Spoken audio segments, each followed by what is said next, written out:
Soy la fundadora y directora ejecutiva de la Fundación Fungi, que es una ONG chilena que lleva 10 años desde su constitución y que hoy es la primera ONG ambiental de nuestro país que se exporta, que tiene oficina en Estados Unidos. En general es al revés, las grandes ONGs ambientales norteamericanas o europeas abren oficina en Chile y hoy día desde Chile estamos liderando las líneas de conservación de hongos a nivel mundial desde Chile.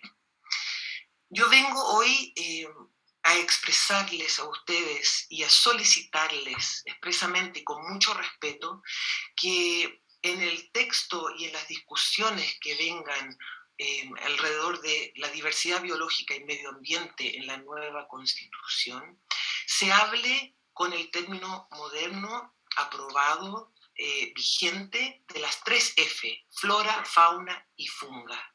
Y con respeto a nuestra compañera Silvia, los términos flora y fauna ya son obsoletos como 2 F a nivel mundial. Esto lo demuestra que este año y el año pasado organizaciones como la UICN, la Unión Internacional para la Conservación de la Naturaleza, haya adoptado la propuesta de las 3 F, flora, fauna y funga. Está obsoleto hablar solo de flora y fauna. Y es obsoleto hablar solamente de plantas y animales al referirse a la diversidad macroscópica de la Tierra. Son plantas, animales y hongos. ¿Por qué estamos planteando esto? Los hongos han apoyado y permitido el planeta desde el inicio de la vida terrestre. Sin los hongos, las plantas no hubiesen podido salir del ambiente acuático para vivir en un medio ambiente terrestre. Y también los hongos nos pueden ayudar hoy a abordar varios de los problemas ambientales urgentes. Es hora de que los hongos sean reconocidos dentro de los marcos legales de conservación y de protección de la naturaleza y ellos también protegidos en igual pie que los animales y las plantas. Los hongos constituyen uno de los reinos de la vida, una categoría tan amplia como animales o plantas, y proporcionan la clave para comprender nuestro planeta. Sin embargo, los hongos han recibido solo una pequeña fracción de la atención que merecen. La mejor estimación sugiere que hay entre 2.2 y 3.8 millones de especies de hongos en la Tierra, hasta 10 veces más el número estimado de especies de plantas. Y esto significa, con la actual tasa de conocimiento que tenemos de estas especies, que conocemos alrededor de un mero 8% de la diversidad de hongos del planeta. De este número de especies, alrededor de 80.000 que conocemos, solo 358 han sido evaluados para conocer su categoría de amenaza en comparación con 76.000 especies de animales y 44.000 especies de plantas.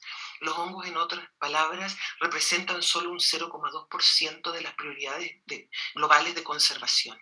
Sin embargo, las setas o callampas, que dicho sea de paso, callampa es una palabra quechua que se usa en Chile de manera peyorativa y que es el único país del mundo que ocupa alguna referencia a los hongos de forma peyorativa, más aún una palabra quechua.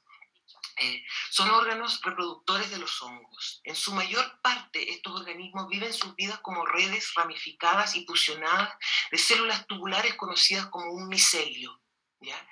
Si separamos el micelio, esta red que se contiene en solamente una cucharadita de tierra sana, la podríamos extender y llegaría desde 100 metros hasta 10 kilómetros de extensión de manera lineal. Dentro de estos filamentos hay agua, hay nutrientes y hay información. Este micelio es un gran reservorio de agua subterráneo del planeta Tierra. El micelio es el tejido conectivo ecológico, una red viva mediante la cual gran parte de la vida se une en una relación formando un todo. Los hongos son los que conectan y forman este sistema interconectado de la vida en el planeta. Las redes miceliares se enrollan a través de raíces y brotes de plantas, cuerpos de animales, sedimentos en el fondo del océano, praderas y bosques. El carbono que se encuentra en los suelos, que equivale a más de la cantidad de carbono que se encuentra en las plantas, llamamos de los combinados, una proporción sustancial de ese carbono que está en el suelo está ligada a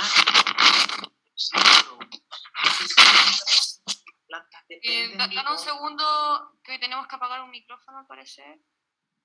¿Sí? ¿Listo? No, nos referíamos a alguien del Zoom, Nico. Hay un David que tiene el micrófono abierto.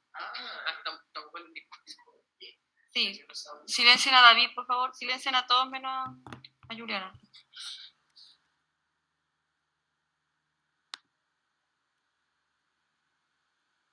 Ya, adelante, Juliana.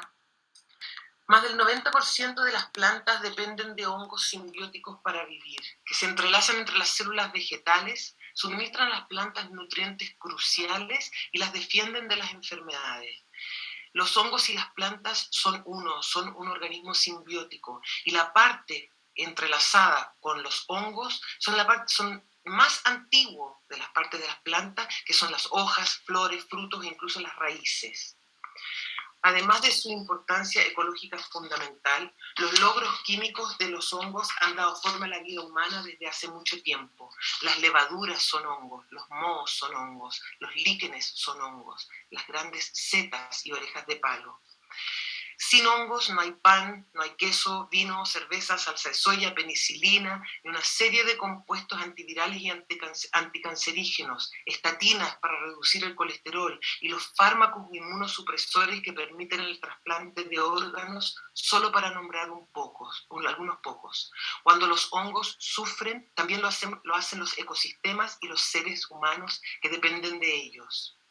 Grandes extensiones del reino de los hongos están íntimamente asociados con plantas y por lo tanto son destruidos por las mismas actividades como la deforestación, la fragmentación del hábitat y el uso también de pesticidas, fungicidas y fertilizantes.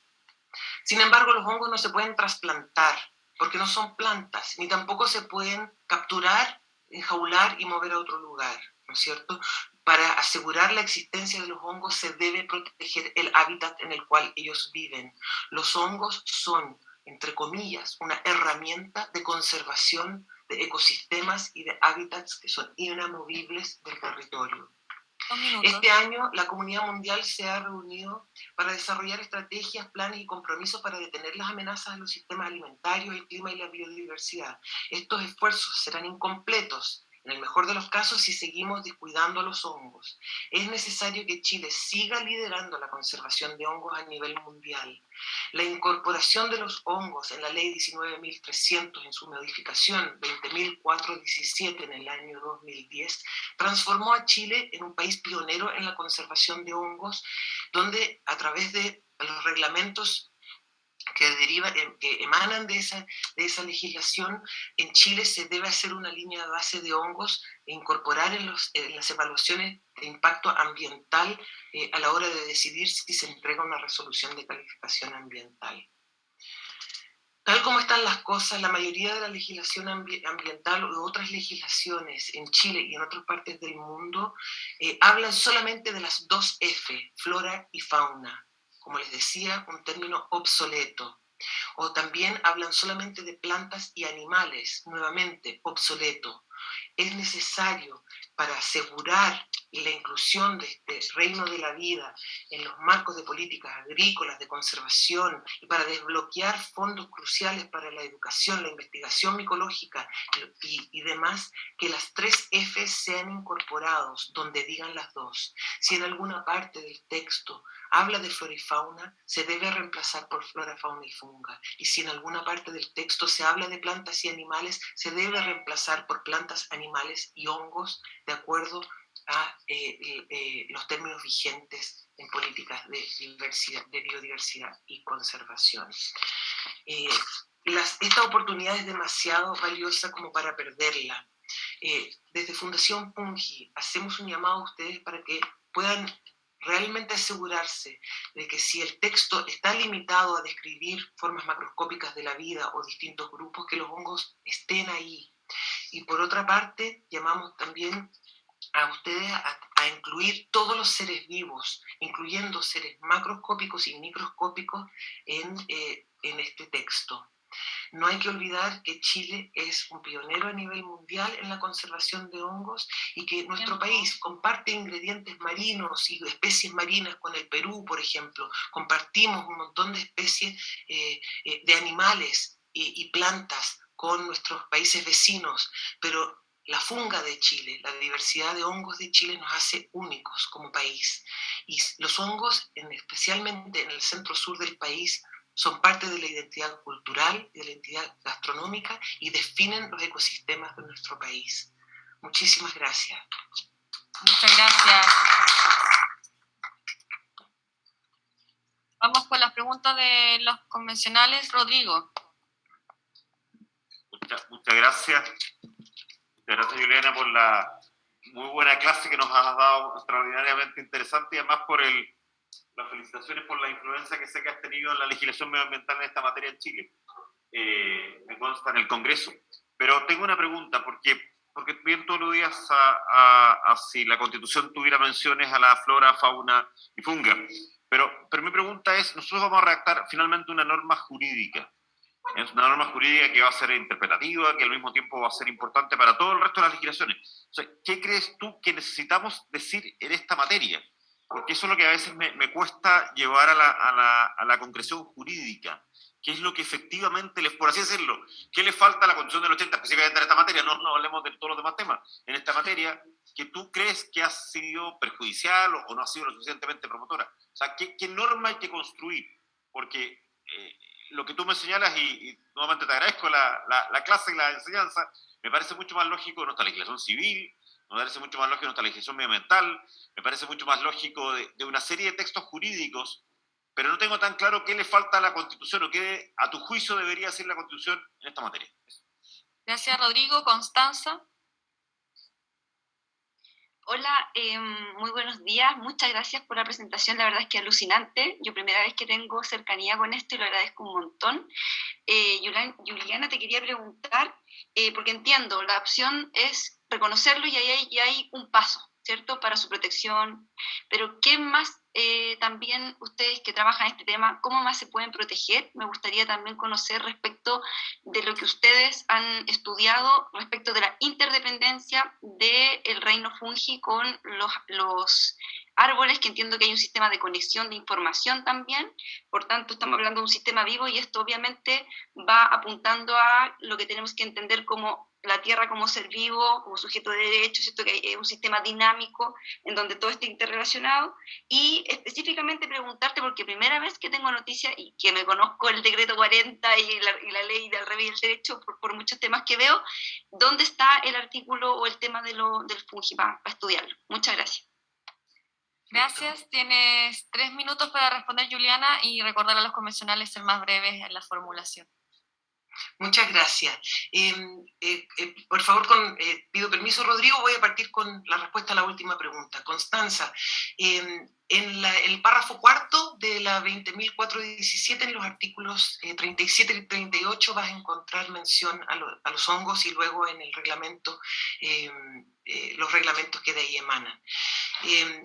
¿Cómo se pueden proteger además de lo que voy a mencionar a continuación? Los hongos cuestionan los límites de un individuo. Los hongos nos demuestran que los individuos no existen, que ningún ser es separado de otro u otros u otra. Y por lo tanto, cuando miramos un árbol, algunos pueden ver una especie de planta, pero en realidad lo que uno está mirando es un ecosistema completo, es una especie que no puede vivir sin al menos 10 especies de hongos en sus raíces, que no puede vivir tal vez sin las aves que dispersan sus semillas, y así podría continuar y ocuparía todos los minutos. Por lo tanto, la protección de los hábitats, asegurar que los flujos de nutrientes puedan ocurrir, asegurar que se puedan asegurar los procesos naturales de descomposición dentro de los hábitats, son la forma de proteger a los hongos. Rodrigo, muchas gracias por tu pregunta, es una pregunta muy valiosa. ¿En qué es relevante la inclusión de los hongos en este texto de la Constitución? Lo que a mí me gustaría solicitar aquí, lo que vengo a solicitar, es si es que en este texto, nuevo texto que emana, hay alguna referencia a la vida macroscópica de la Tierra como plantas y animales, se asegure que eso sea micológicamente inclusivo y que incorpore a los hongos. ¿Qué debería decir en esta nueva constitución? A mi juicio debiera haber una alusión a todos los seres vivos, debiera haber una alusión a los derechos de los seres vivos de existir en ambientes no intervenidos con acción antrópica.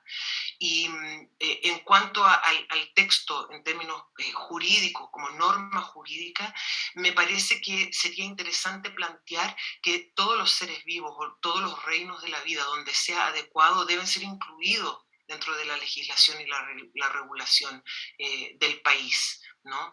Asegurar que no sea exclusivo el texto me parece que es lo más importante. Hoy lo que estamos viviendo es que la exclusión explícita de la palabra hongos o de reino fungi